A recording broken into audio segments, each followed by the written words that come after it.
AI stocks obviously have been on fire, and I understand if you want to keep playing the momentum, but just be ready for when there is negative news, if you're a short-term trader especially, to get out, okay? Or make sure you lock in some gains. For me personally, here's what I did. I sold out of my tech stocks, okay? I took some really nice gains. We had small caps. I recommended a lot of these. They went up over 100%.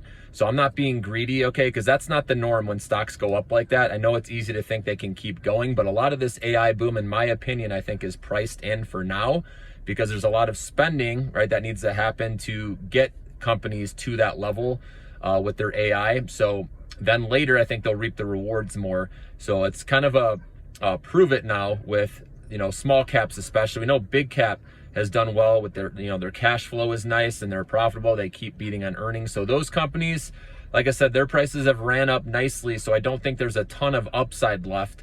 And it takes one bad, inflation report to get stocks going the other way. So I just wanted to make that aware to you guys, because if you haven't noticed, gas prices are at 8-month highs right now. So that could affect the next, inflation report.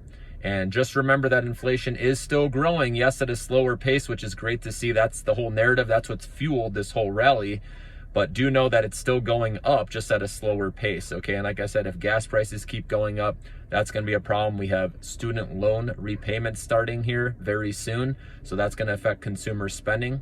I think after the summer too, the whole travel boom, obviously, is people are going to be conserving and pulling back on spending there.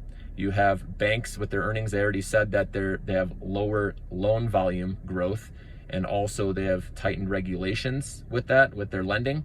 And then we haven't even gone through the commercial real estate sector when they have to, with the office REITs having to refinance. This probably won't happen for about 18 months or maybe 12 to 18 months down the road. So these are all things, storms on the horizon to look out for. I know it's easy to think we're in the clear, right? This new bull run's going to go on forever, but I think the higher the stock prices go now, the bigger the drop later. So again, keep that in mind. A lot of issues still in the economy. All right. Have a good one, everyone.